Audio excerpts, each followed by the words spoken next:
Hello les investisseurs, j'espère que vous allez bien et bienvenue dans ce nouvel épisode dans lequel on va parler premièrement de la baisse de Novo Nordisk qui a eu lieu hier, notamment parce qu'on a eu des nouvelles qui ont déçu sur une étude qu'il y avait sur un traitement qui aurait pu être utilisé pour Alzheimer. Donc l'entreprise a pas mal corrigé à l'ouverture, elle est remontée un peu ensuite, on va revenir là-dessus et sur ce que je fais sur cette entreprise, mon analyse, etc., sachant qu'on en a souvent parlé sur la chaîne. Et en deuxième partie de vidéo, on va revenir sur la belle journée qu'on a eue en bourse hier, aux US notamment, sur la tech et aussi sur Google qui nous fait plus haut après plus haut. Et qu'est-ce que je fais de ma position? Est-ce que je la conserve? Est-ce que je vends? Les questions aussi que j'aime me poser avant de vendre une action. Et évidemment, pourquoi Google est en train de très bien se comporter en bourse. Aussi, petite information cette semaine, lancement du Black Friday avec l'accès au programme qui est rouvert jusqu'à vendredi à moins 30% pour ceux que ça intéresse.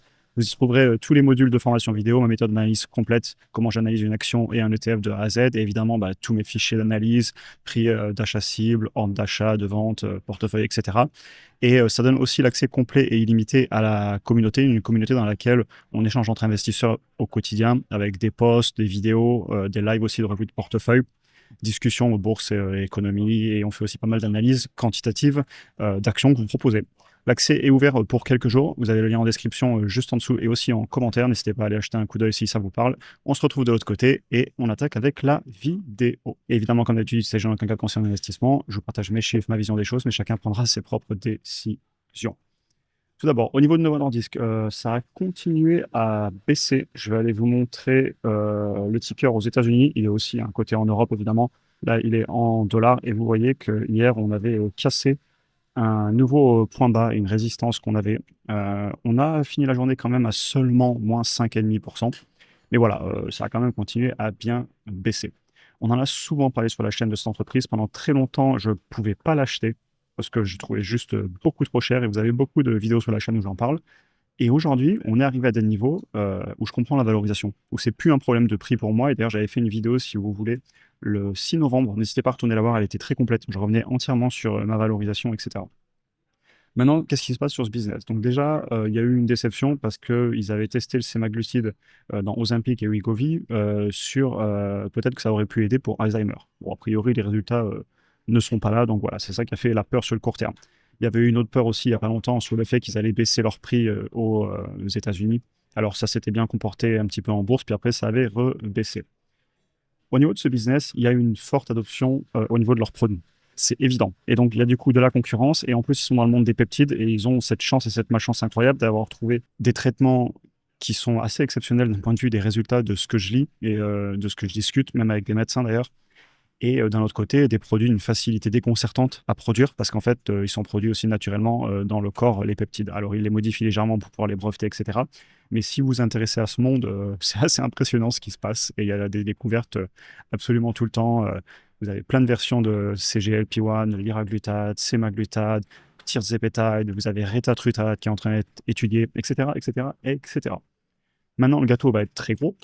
Et la valorisation, clairement, elle s'est emportée à l'époque, comme je vous le disais, et maintenant, ça va beaucoup mieux, comme je vous le disais dans la vidéo du 6 novembre. Maintenant, l'entreprise, pour distribuer ces médicaments, il faut notamment qu'ils aillent trouver les patients. Donc, ils font de la vente en direct. Mais pendant longtemps, j'ai aussi défendu l'idée qu'ils devaient passer par des partenariats.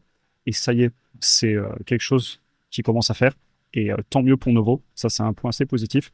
La nouvelle direction a l'air de faire beaucoup mieux que l'ancienne qui avait eu pour moi pas mal d'erreurs. Je peux pas le dire autrement, notamment le brevet au Canada, qui l'ont perdu parce qu'ils n'ont pas payé une facture. Pareil, s'en prendre à un des leaders de la télémédecine aux États-Unis comme IMS, alors que justement ils s'attaquent au marché sans assurance et ces produits ils sont pas toujours pris en compte par les assurances. Je ne comprenais pas l'ancienne direction, la nouvelle a l'air de corriger le tir. Maintenant, la situation plus globale sur le business. Clairement, sur le court terme, il y a un impact sur le chiffre d'affaires. Ça se voit, les chiffres ne mentent pas. Ralentissement de la croissance, clairement. Et les marges à court terme, pareil, j'ai un peu peur. Mais tout ça, c'est du court terme. On sait qu'ils investissent massivement dans les outils de production. Et pas certainement, forcément, à un moment, avoir ces investissements qui vont monter en cadence de production et donc augmenter les volumes pour répondre à la demande et peut-être du coup aussi un retour de la croissance du chiffre d'affaires et des marges. Et ça, c'est la question que je me poserais si je faisais une analyse complète qualitative et la question que je me pose à titre personnel. Est-ce qu'ils vont réussir à retrouver de la croissance et des marges qui tiennent, voire même qui montent? Et pour encore répondre à cette question, parce que j'ai reçu des messages hier, vous en doutez, suite à la baisse. Et vu que j'ai l'exposition avec YouTube, forcément, je reçois des questions, c'est normal et ça ne me dérange pas. La valorisation, c'est plus un problème pour moi. Donc, je le répète, je la trouve toujours basse. Maintenant, se positionner, c'est une autre histoire parce que là, c'est du qualitatif. Et je vais vous mettre deux questions que j'aime bien me poser parmi toute une liste de questions que j'ai. Est-ce que j'aime le business model? Est-ce que aussi j'aime la direction? Est-ce que j'ai écouté la direction, les appels des signaux d'investisseurs, etc. Premièrement. Et est-ce que je dormirai sur mes deux oreilles avec cette entreprise en portefeuille? Voilà deux questions que j'aime bien me poser souvent en fin d'analyse parmi beaucoup d'autres questions, hein, croissance des chiffres d'affaires, etc. Évidemment, l'analyse qualitative, c'est de toute façon encore plus important que les chiffres pour moi, j'en ai déjà souvent parlé. Donc voilà, la valorisation m'intéresse, je ne vous le cache pas, je vous l'avais déjà dit il y a 3 semaines. Maintenant, je me pose toujours ces questions sur est-ce que je suis à l'aise à avoir ça en portefeuille, parce qu'encore une fois, en portefeuille, j'ai pas 50 entreprises. Donc, il y a un moment, il va vraiment falloir que la valorisation me donne envie d'y aller, parce que sinon, pourquoi pas avoir d'autres entreprises en portefeuille que je comprends mieux, que j'ai déjà avec beaucoup de gains latents, etc. dessus. Donc, c'est toujours un équilibre à trouver. Cependant, ça ne m'empêche pas d'en parler sur YouTube. Et oui, je comprends les gens qui rentrent dessus. Je sais que vous êtes des personnes à rentrer dessus. Il y en a d'autres aussi qui veulent pas en entendre parler parce que ils pensent que Novo, avec les erreurs qu'il y a eu notamment dans le passé, ils n'ont pas confiance en la direction. Les deux scénarios existent. Je parle avec beaucoup parmi vous. Et franchement, hyper intéressant comme sujet. Et même moi, j'ai pas dit non à l'entreprise. Pendant très longtemps, j'ai dit non. Il était hors de question que j'achète la majorité de la baisse. Vous avez tout mon YouTube où je l'ai dit de nombreuses fois. Mais depuis cet été, je tiens un discours différent. Vous voyez, depuis août, où on avait cassé ces niveaux-là, c'est plus un problème de valeur pour moi. Donc voilà, hyper intéressant comme dossier. J'aime beaucoup ce que je vois. Je suis pas encore rentré dessus parce que j'aime aussi faire des très bonnes affaires. Et, mais j'y réfléchis et je sais que certains parmi vous rentrent et je voulais répondre à cette question. On continue. Une belle journée en bourse hier aux États-Unis, la tech, etc. Ça s'est pas mal comporté. Je vous montrais en début de vidéo. Vous voyez, on avait beaucoup de verts dans la tech. Google à plus 6%, Meta à plus 3, Tesla à plus 6, même Amazon, 2,5. Broadcom, vous êtes pas mal dessus, à plus 11%. Bravo, j'ai du Apple en portefeuille, j'ai du Nvidia, etc. Donc franchement, une belle journée, ça fait plaisir. Maintenant, pourquoi le marché s'est bien comporté? J'ai identifié pas mal de raisons. Déjà, le narratif autour de l'IA qui se calme, que c'est une bulle, etc. On entend un tout petit peu moins parler depuis la semaine dernière. Ça a commencé à se calmer avec pas mal d'entreprises qui ont parlé aussi, notamment Nvidia, etc. On a aussi, et je pense que c'est ça qui a fait bouger les marchés, deux présidents de deux des banques centrales aux États-Unis, parce qu'il y en a plusieurs répartis à travers les États, qui ont pris la parole. La semaine dernière, c'était Williams, qui lui a un vote, parce qu'en fait, au comité, il y a certains présidents qui votent, il y a les permanents, les non permanents, et il y a une rotation. Et lui, il a exprimé la semaine dernière son inquiétude sur l'emploi. Il y a eu une deuxième interview hier de la part de la présidente de la Banque centrale de San Francisco, du coup la Californie. De souvenir, vous référez, son nom de famille c'est Dali, qui pareil parle des peurs autour de l'emploi. Alors elle vote pas, mais ça reste un indicateur parce qu'elle est à la tête d'une des banques centrales. Et ça m'amuse beaucoup parce que regardez, la semaine dernière, le CME fait Watch Tool, donc les prévisions de baisse de taux en décembre par le marché. Et ça vous montre à quel point on a eu de la peur et que les marchés sont complètement perdus. La semaine du 17 novembre, donc semaine dernière, on venait de passer d'une probabilité de couper à plus de 80% à une probabilité que la Fed baisse les taux de 40%. Et la semaine d'après, ça y est, on est reparti dans l'autre sens. Donc ça a fait le yo-yo complet. Et je vous mets en dessous le sentiment survey des particuliers aux États-Unis. On va continuer à s'amuser à deviner la suite. Il y a 3-4 semaines sur la chaîne YouTube, je vous disais que pour moi, on allait passer de l'euphorie à la peur chez les particuliers, sachant que c'est le sondage ça sur les particuliers. Ça a été le cas. Et là, je vous mets la flèche dans l'autre sens. Je ne serais pas étonné que dans 3-4 semaines, on repasse dans l'euphorie. Enfin bref, une nouvelle expérience à attacher à notre ceinture d'investisseur et on apprend beaucoup. Maintenant, je vous dis rendez-vous à la prochaine, à tout moment d'ailleurs. Hein. On peut se reprendre des peurs la semaine prochaine, mais au final, merci au marché parce que ça a permis d'acheter la semaine dernière. J'aurais pas cru revoir du IMS à 33. Je sais que vous avez acheté plein d'actions. On en a parlé sur la chaîne. Meta aussi qui s'est fait vraiment massacrer. Bref, je peux continuer. La liste est longue. Dans les logiciels, vous avez Adobe, etc. Dans l'IA aussi, hein, vous avez plusieurs dossiers qui se sont fait massacrer. Dans la santé aussi. Donc voilà, ça fait des opportunités. Maintenant, pour finir sur Google. La boîte est en train de faire plus haut sur plus haut. Si vous additionnez Google, GOOGL et GOOG, les deux tickers, vous êtes dans le top 3 des plus grosses entreprises du monde maintenant. Et je voulais vous citer 2-3 nouvelles qu'on a eues récemment, même plus de 2-3, et aussi sur le long terme, pourquoi j'aime beaucoup cette entreprise. À savoir que je l'ai toujours en portefeuille. J'ai mes 45 actions, vous les avez ici. Et on s'approche bientôt du x3. Enfin bref, je vais vous en reparler. Moi, j'ai pas de raison de vendre et je vais vous lister pas mal de raisons qui me font aimer cette entreprise.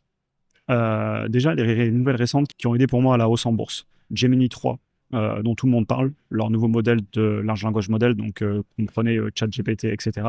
D'ailleurs, j'ai envie de dire, waouh, depuis novembre 2022, début 2023, où c'était certain, une célèbre entreprise allait tuer Google. Je ne vais pas vous refaire l'histoire. Mais je le dis à chaque fois parce que c'est tellement important de retenir les leçons du passé. Enfin bref. Euh, Warren Buffett, ou plutôt Berkshire Hathaway, l'entreprise de Warren Buffett, même si on sait qu'il est sur le départ à la retraite, qui prend une position de 4 à 5 milliards de souvenirs. La justice américaine qui, en septembre, avait abandonné l'idée de leur faire vendre Google Chrome, contrat militaire. Ils développent aussi des chips en interne, donc des composants électroniques pour les calculs en IA. Ça a fait beaucoup parler. Et la liste est longue, hein. Ils ont Waymo, ils sont actionnaires de SpaceX à hauteur d'un petit peu plus de 7%. Ils intègrent l'IA dans les moteurs de recherche. Quand vous faites une recherche sur Google, ben ici c'est le cas en fait. Très souvent, si je veux une réponse rapide, je vais sur Google, je tape ma question et je sais que je vais avoir une réponse faite en IA par Gemini sur le bon vieux Google. Et j'ai pas besoin d'aller ouvrir une application, etc. sur l'ordinateur. C'est très pratique. Android aussi, ils intègrent l'IA. Apple, beaucoup de personnes qui parlent, qui seraient en discussion avec Google justement pour intégrer de l'IA de Google dans les iPhones. J'ai envie de dire, allons-y Google, let's go. On est bientôt à 4000 milliards de capitalisation boursière et je suis très content de l'avoir en portefeuille. Maintenant, par rapport à la vente, parce que j'ai reçu une question dessus.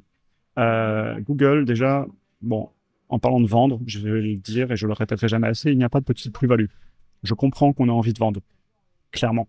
Après, j'aime aussi avoir des alternatives et j'aime beaucoup l'idée d'avoir une checklist, donc une liste de points à vérifier avant de décider de vendre. J'ai la mienne à titre perso et j'en parle régulièrement parce qu'en fait, elle est très importante pour moi de cette checklist.